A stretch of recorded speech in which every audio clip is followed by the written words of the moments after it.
من الشیطان اللعین الرجیم بسم اللہ الرحمن الرحیم الحمد للہ الملک الحق المبین المتصاور لعظمتہ جبابرۃ الطاغین المتخاضع لکبریائہ وساط المتمردین المعترف بربوبیتہ سائر الخلق اجمعین والصلاة والسلام والتحیۃ والاکرام علی اشرف النبیین وخاتم المرسلین سیدنا و مولانا ابی القاسم محمد و اہل بیتہ الطیبین الطاہرین المعصومین المظلومین اما بعد فقد قال اللہ سبحانہ وتعالی فی محکم کتابہ المبین بسم اللہ الرحمن الرحیم ان اللہ یامر بالعدل والاحسان وایتاء ذی القربى وینہی عن الفحشاء والمنکر والبغی یعظکم لعلکم تذکرون صلوات.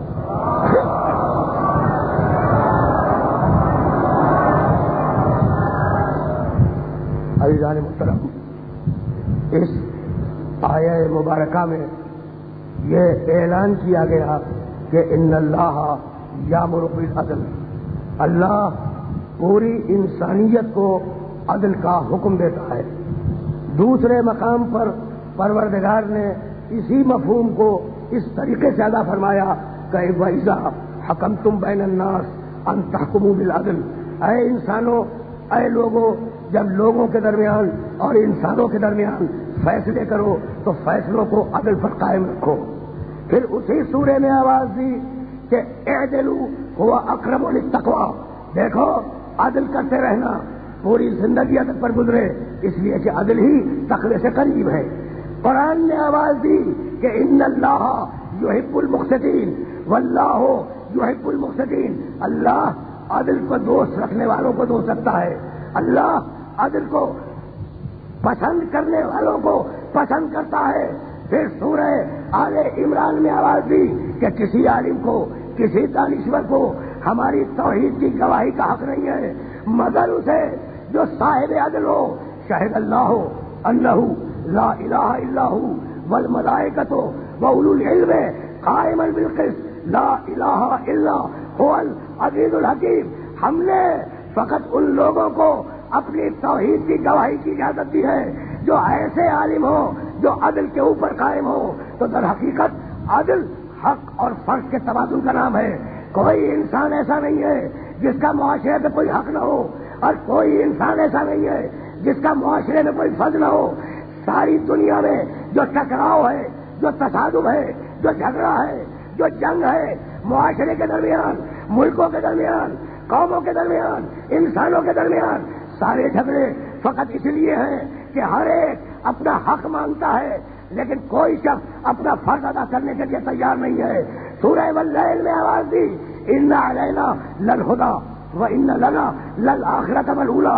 بھائی سنو، ہدایت کی ذمہ داری میری ہے اور آخرت میری ملکیت ہے، دنیا میری ملکیت ہے. تو تمہارا جھگڑا یہ کہ تم فرض ادا نہ کرو، حق کو مانگنے پہ آ جاؤ. اور اللہ کا طریقہ یہ کہ ان علینا للہدی، ہدایت کا فریضہ ہمارا ہے. ان لنا للآخرۃ والاولی، دنیا و آخرت ہمارے ہیں. تو پہلے اپنے فرض کا اعلان کیا، پھر اپنے حق کا اعلان کیا. اگر دنیا کو جنت بنتے ہوئے دیکھنا چاہتے ہو تو اپنے حق کا مطالبہ نہ کرو، پہلے اپنے فرض کو ادا کرو، پھر اپنے حق کو مانگو.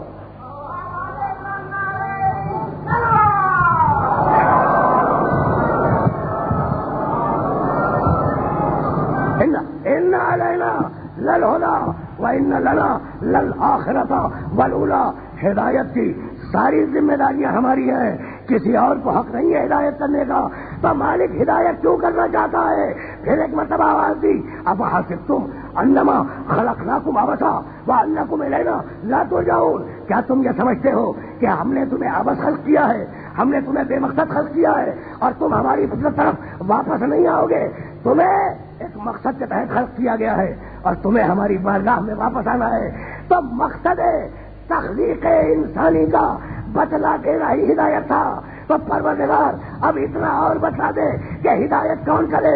سورہ یونس میں آواز دی، افمن یہدی الی الحق احق ان یتبع ام من لا یہدی الا ان یہدی فما لکم کیف تحکمون۔ تمہارے سامنے ایک وہ ہے جو ہدایت کر رہا ہے، ایک وہ ہے جو محتاج ہدایت ہے، تو خبردار جو ہدایت کے لیے مارا پھر رہا ہے اس کے پیچھے نہ جانا، جو ممبر سے سلونی کی آواز دے رہا ہے اس کے پیچھے جانا۔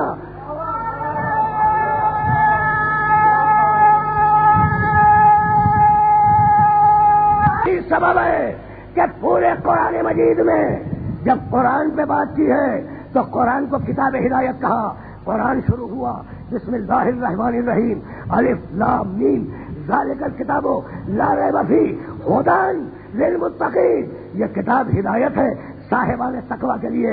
پھر اسی سورے میں آگے بڑھ کے آواز دی ھدی للناس، یہ قرآن ہدایت ہے پوری انسانیت کے لیے۔ سورہ نحل میں ارشاد فرمایا 16واں سورہ قرآن مجید کا، وما انزلنا علیک الکتاب الا لتبین لهم الذی اختلفوا فیہ وہدی ورحمۃ لقوم یؤمنون، یہ کتاب ہدایت ہے صاحبان ایمان کے لیے۔ پھر اسی 16ویں سورے میں آگے بڑھ کے آواز دی ونزلنا علیک الکتاب تبیانا لکل شیء وہدی ورحمۃ وبشریٰ للمسلمین، ہم نے اس کتاب کو مسلمانوں کے لیے بشارت بھی بنایا، مسلمانوں کے لیے ہدایت بھی بنایا۔ تو فقط قرآن کتاب ہدایت نہیں ہے، توریت کتاب ہدایت ہے، زبور کتاب ہدایت ہے، انجیل کتاب ہدایت ہے۔ قرآن سے پہلے آنے والی کتابیں بھی کتاب ہدایت تھیں، لیکن پروردگار جان رہا تھا کہ امت کا مزاج کیا ہے، امت کی طینت کیا ہے، امت کی فطرت کیا ہے، اس لیے پروردگار نے ہر کتاب کے ساتھ ایک انسانی ہادی کو بھیجا تاکہ تنہا کتاب کسی زمانے میں ہدایت کے لیے کافی نہ ہو۔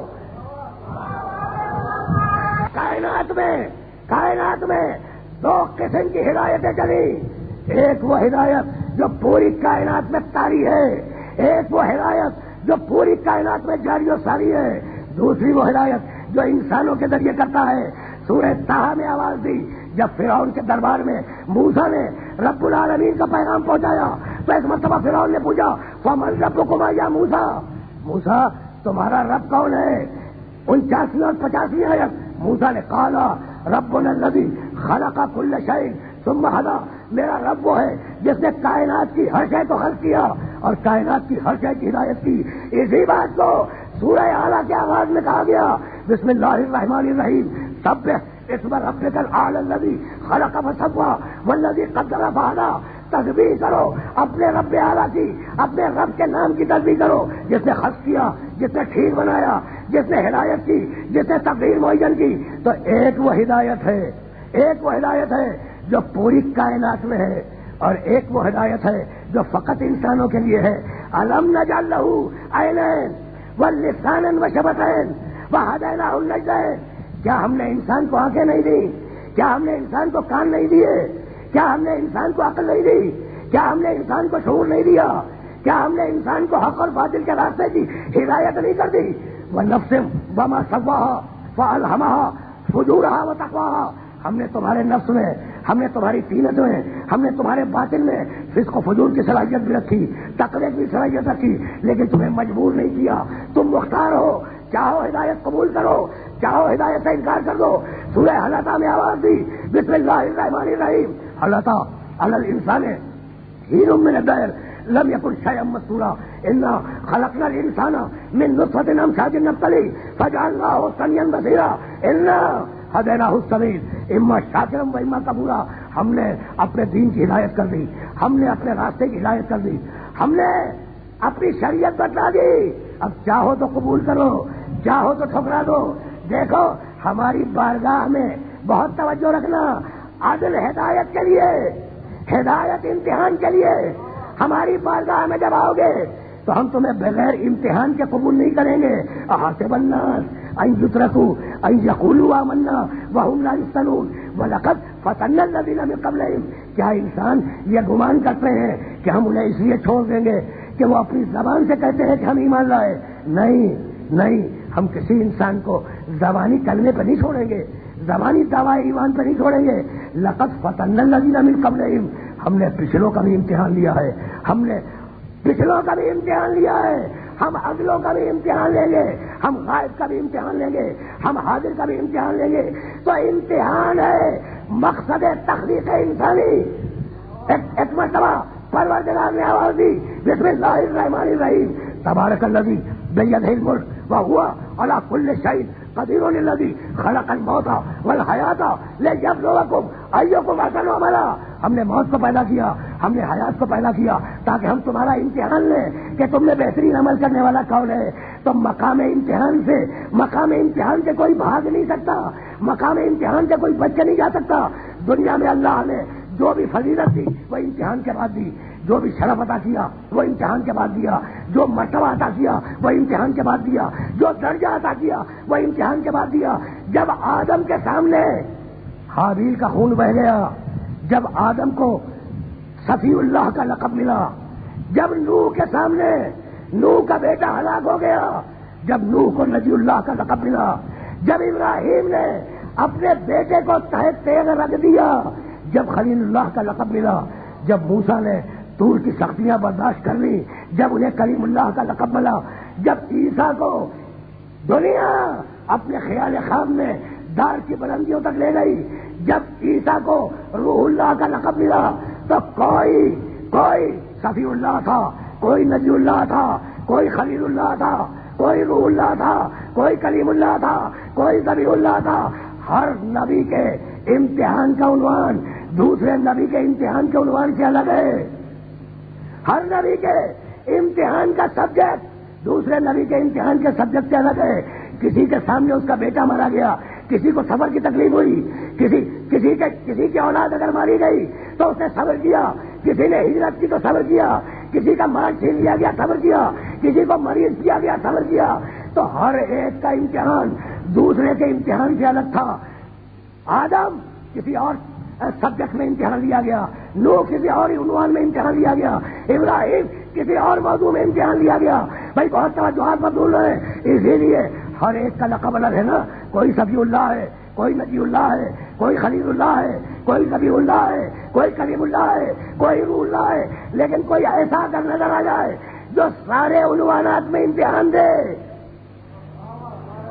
اگر کوئی ایسا نظر آ جائے جو سارے عنوانات میں امتحان دے، جس کی اولاد بھی طلب ہو جائے، جس کا مال بھی طلب ہو جائے، جس کی جان بھی طلب ہو جائے، جس کے اہل حرم کی طرف سے چادریں بھی چھین لی جائیں، تو اب وہ وارث آدم بھی ہوگا، وارث نوح بھی ہوگا، وارث ابراہیم بھی ہوگا، وارث موسیٰ بھی ہوگا، وارث عیسیٰ بھی ہوگا، وارث محمد بھی ہوگا. اسی لیے حسین کی زیارت میں ہے السلام علیکہ یا وارث آدم صفوت اللہ، السلام علیکہ یا وارث نوح نبی اللہ، السلام علیکہ یا وارث ابراہیم خلیل اللہ، السلام علیکہ یا وارث موسیٰ کلیم اللہ، السلام علیکہ یا وارث عیسیٰ روح اللہ، السلام علیکہ یا وارث محمد حبیب اللہ. سلام ہو اے حسین تم پر کہ سارے انبیاء نے الگ الگ جو امتحانات دیے تھے تو نے ایک عصر عاشور میں جمع کر دیا.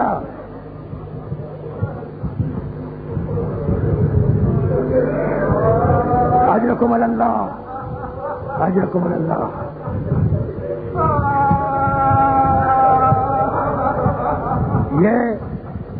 یہ سفر امتحان کب شروع ہوا؟ 28 رجب کو مدینہ چھوڑا، 3 شعبان کو مکے میں وارد ہوئے، 8 ذی الحجہ کو مکہ چھوڑا. چلتے چلتے 2 محرم کی تاریخ آئی اور حسین کی سواری کے جانور نے آگے بڑھنے سے انکار کیا، سارا قافلہ رک گیا. حسین اپنے گھوڑے کو ایڑ لگا رہے ہیں لیکن سواری کا جانور آگے نہیں بڑھتا. ایک مرتبہ کہا بھیا عباس وہ دور جو دیہات نظر آ رہا ہے، جو قریہ نظر آ رہا ہے، اس قریے کے لوگوں کو بلاؤ۔ اہل قریہ آئے، حسین کے سامنے ہاتھ باندھ کے کھڑے ہو گئے، کہنے لگے قریے والوں، بستی والوں، اس علاقے کا نام کیا ہے؟ کسی نے کہا یقال لہا غازریہ، مولا اس علاقے کا نام غازریہ ہے۔ پوچھا کوئی اور نام بھی ہے؟ کہا یقال لہا ماریا، مولا اس علاقے کا نام ماریا بھی ہے۔ پوچھا کوئی اور نام بھی ہے؟ کہا کہ ہاں مولا اس علاقے کا نام نینوا بھی ہے۔ کہا کوئی اور نام بھی ہے؟ ایک بوڑھا بستی والا بولا فرزند رسول اس علاقے کا نام کربلا بھی ہے۔ فرزند رسول اس علاقے کا نام کربلا بھی ہے۔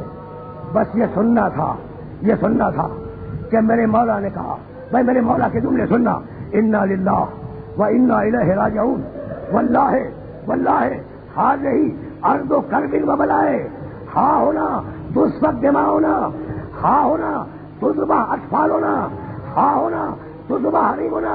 ارے یہ وہی زمین ہے جہاں ہمارے گلے کاٹ دیے جائیں گے، یہ وہی زمین ہے جہاں ہمارے بچے ذبح کر دیے جائیں گے، یہ وہی زمین ہے جہاں ہمارے اہل حرم اسیر ہوں گے۔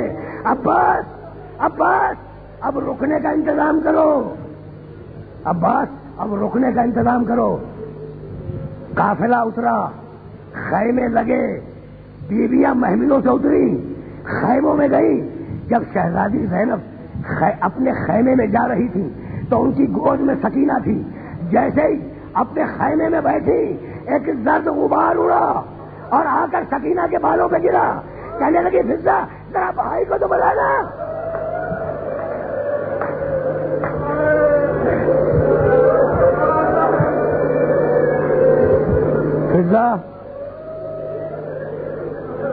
فضہ ذرا بھائی کو تو بلانا۔ حسین آئے، کہا بہن کیا بات ہے؟ کہا بھیا یہ عجیب زمین ہے کہ جیسے ہی میں بیٹھی ایک زرد مٹی اڑی، سکینہ کے بالوں پہ گری، اور جب میں نے اسے سونگا تو اس میں تمہارے خون کی بو تھی۔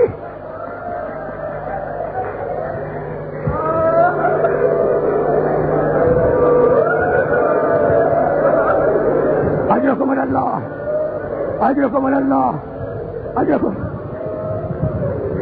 بھیا اس مٹی میں تمہارے خون کی بو ہے۔ بھائی کہیں اور نکل چلو۔ رونے لگے سید الشہداء۔ کہا بہن اب قیامت تک رہنا یہی مقدر ہے، اب قیامت تک رہنا یہی مقدر ہے۔ 2 محرم کو خیمے لگے، 4 محرم کو نہر کے کنارے سے ہٹائے گئے، 6 محرم کو پسر سعد کا لشکر آیا، اور جب 7ویں محرم آئی تو حسین کے بچے تھے اور اعلیٰ تک کی آوازیں تھی۔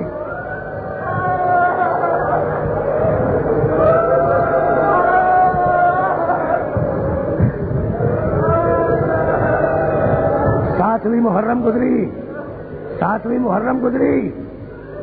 حسین کے بچے پیاس کی منزل صبر طے کر رہے ہیں۔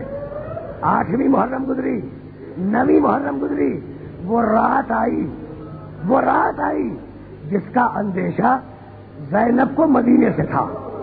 عاشور کی رات آئی۔ حسین نے اپنے ساتھیوں کو خطبہ دیا اور کہا کل مرنے کا دن ہے، کوئی کمی نہ رہ جائے عبادت میں۔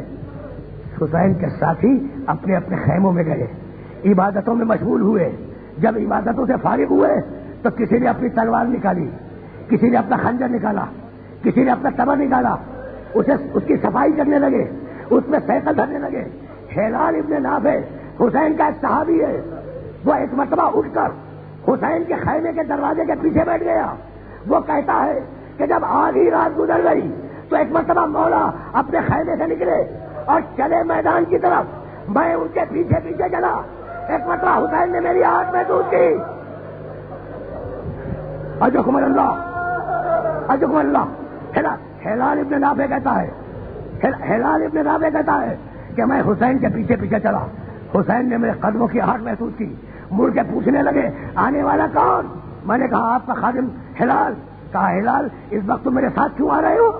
تو ہلال نے رو کے کہا کہ مولا زمانہ ناسازگار ہے، رات کا اندھیرا ہے، رات آدھی سے زیادہ گزر چکی ہے، مولا آپ جنگل کی طرف جا رہے ہیں، اگر آپ کو کچھ ہو جائے تو میں قیامت میں فاطمہ زہرا کو کیا منہ دکھاؤں گا؟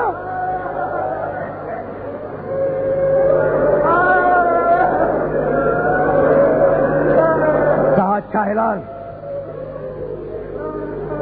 اچھا ہلال، اگر آئے ہو تو میرے ساتھ آؤ، یہ کہہ کے آدھی رات کو شب عاشور میں یہ کہہ کے حسین نے ہلال ابن نافع کا ہاتھ تھاما، کھینچتے ہوئے لے چلے، ایک مقام پہ جا کے کھڑے ہو گئے، کھڑے ہو کے رونا شروع کیا اور کہا انا للہ و انا الیہ راجعون۔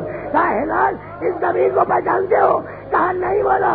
کہا میں یہاں اپنے 6 مہینے کے بچے کے لیے پانی مانگوں گا۔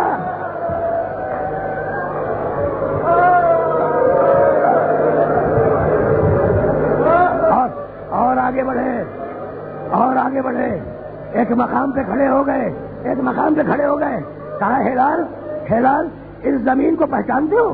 کہا کہ نہیں مولا۔ کہا یا میرے بھائی کے شانے کٹ کے گریں گے۔ اور آگے بڑھے ایک مقام پہ کھڑے ہو گئے، کہا انا للہ و انا الیہ راجعون۔ ہلال اس مقام کو پہچانتے ہو؟ کہا کہ نہیں مولا، یہاں اول محمد زمین پہ آئیں گے۔ یہ کہتے ہوئے حسین ہلال کو ایک ٹیلے پہ لے گئے۔ میں جملہ سمجھا، ہلال کہتا ہے کہ میں ٹیلے پہ کھڑا ہو گیا اور میرے مولا حسین نے مجھ سے کہا ہلال میرا انتظار کرو، میں ابھی واپس آتا ہوں۔ میں نے دیکھا مولا نشیب کی طرف جا رہے ہیں اور یہ کہتے جاتے ہیں کہ اماں میں آ گیا، اماں میں آ گیا۔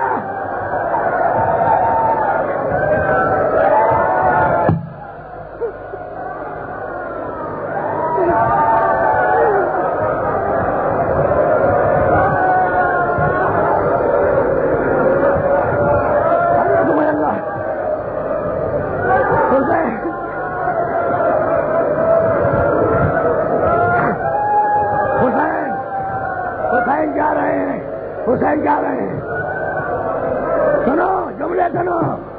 ہلال کہتا ہے حسین چلے اور یہ کہتے ہوئے چلے اماں میں آ گیا، اماں میں آ گیا۔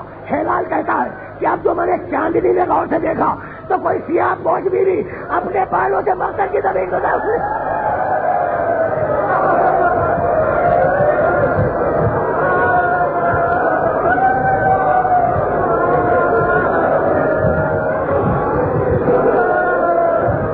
پلٹے، سنو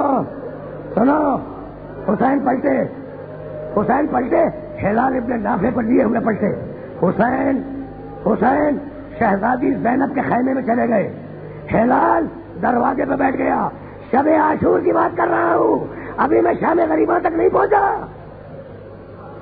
حسین زینب کے خیمے میں گئے، ہلال خیمے کے دروازے کے باہر بیٹھا ہوا ہے۔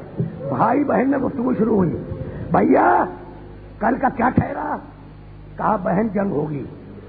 کہا بھیا آپ نے اپنے ساتھیوں کو آزما لیا ہے؟ کہیں ایسا نہ ہو کہ عین وقت پہ ساتھ چھوڑ کے چلے جائیں۔ بس اس جملے کا سننا تھا کہ ہلال بھاگتا ہوا حسین کے ساتھیوں کے پاس آیا، کہنے لگا ارے یہ کیا تلواریں صاف کر رہے ہو؟ علی کی بیٹی کو تمہاری وفاؤں پہ اعتماد نہیں ہے۔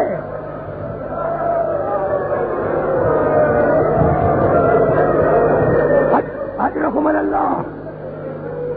ہلال نے حسین کے ساتھیوں سے کہا کہ یہ کیا بیٹھے تلواروں کو صاف کر رہے ہو؟ علی کی بیٹی کو تمہاری وفاؤں پہ اعتماد نہیں ہے۔ پھر کسی نے پوچھا کہ ہلال کیا کرے؟ کہا کہ جس کے پاس تلواریں ہیں وہ تلواروں کو گردن پہ رکھ لے، جن کے پاس نیزے ہیں وہ نیزوں کی ہنیوں کو گلے پہ رکھ لے اور چلے فاطمہ زہرا کی بیٹی کے پاس کہ بیوی اگر ہماری وفا پہ اعتماد نہیں ہے تو ہم اپنے ہاتھوں سے اپنی گردنوں کو کاٹ لیں۔ بھائی جملہ سننا۔ حسین کے سارے ساتھی ہلال ابن نافع کی سربراہی میں آئے اور پوری رات زینب کے خیمے کا پہرا دیتے رہے۔ اب مجھے حق ہے نا جملہ کہنے کا کہ ہلال شب عاشور میں خیموں کی حفاظت کر رہے ہو، کہیں شام غریبہ میں یہ خیمے جل نہ جائیں۔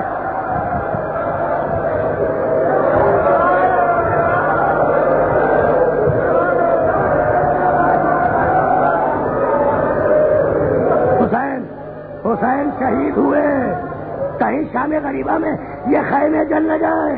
حسین شہید ہوئے. حسین کے ساتھ 28 رجب کو جو قافلہ چلا تھا وہ شہید ہوا. عصر عاشور کا ہر لمحہ پکار کے کہہ رہا تھا کہ ہم سر دیں گے مگر یزید کے ہاتھ میں ہاتھ بیعت نہیں کریں گے. یزید کے ہاتھ پر ذرہ ذرہ پکار رہا تھا کربلا کے میدان کا کہ ان جیالوں نے سر دے دیے لیکن یزید کے ہاتھ میں ہاتھ نہیں دیا. بھائی سننا، حسین کا سر نو کے نیزہ پہ بلند ہوا اور اپنے سر ساز نے آواز دی کہ اب سوار گھوڑوں کی نال بندی کریں، اب لاشوں کو پامال کیا جائے گا. ایک مرتبہ ہر کا قبیلہ آگے بڑھ کے آیا، کہا ہر ہمارا سربراہ تھا، ہم اس کے لاشے کو پامال نہیں ہونے دیں گے. کہا اٹھا لے جاؤ. قبیلہ بنی اسد آگے آیا، کہا حبیب ابن مظاہر کے لاشے کو پامال نہیں ہونے دیں گے. کہا اٹھا لے جاؤ. کچھ بنی امیہ آئے، کہا ہم اکبر کے لاشے کو پامال نہیں ہونے دیں گے. کہا لے جاؤ. شمر نے کہا ہم عباس کے لاشے کو پامال نہیں ہونے دیں گے. کہا لے جاؤ. سارے لاشے میدان سے اٹھ گئے، اکیلا حسین کا لاشا.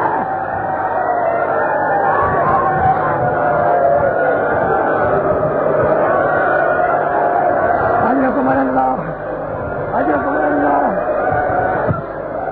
اکیلا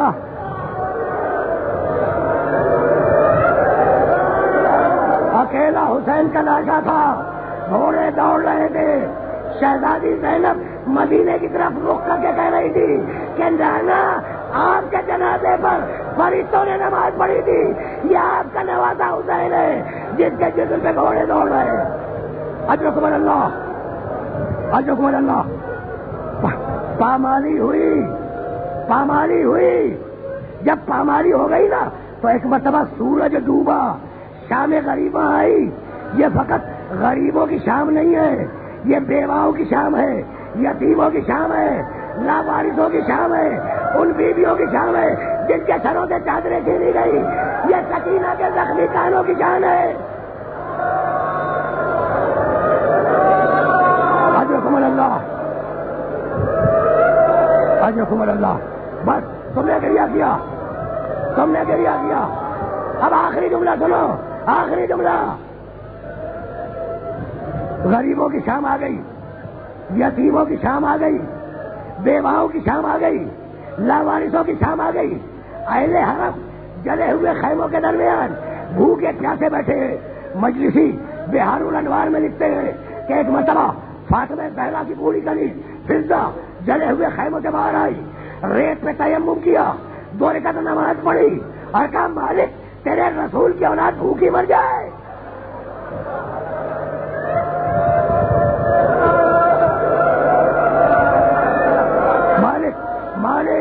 رسول دادیاں بھوکی مر جائیں، رسول دادیاں پیاسی مر جائیں. آسمان سے پانی اترا، فضہ نے اپنے سر پہ لیا، آئی اہل حرم کے پاس، کہا بیوی کنیر کا ہدیہ قبول کرو. تقریر کا آخری جملہ، شہزادی زینب نے ایک کوزے میں پانی بھرا، ایک کوزے میں پانی بھرا، سوئی ہوئی بچی کو جگایا، اٹھو سکینہ اٹھو، پانی آ گیا. آخری جملہ، اٹھو سکینہ اٹھو، پانی آ گیا. بچی اٹھی، سکینہ اٹھی، کہا پھوپھی اماں پہلے آپ پی لیں. کہا کہ نہیں بیٹے نہیں، رسم دنیا یہ ہے کہ پہلے چھوٹے پیتے ہیں پھر بڑے پیتے ہیں. بس یہ سننا تھا کہ بچی نے پانی کا کوزہ لیا، چلی بختر کی طرف. کہا سکینہ کہاں جا رہی ہو؟ روکے کہا میرا اصغر مجھ سے نہیں چھوٹا.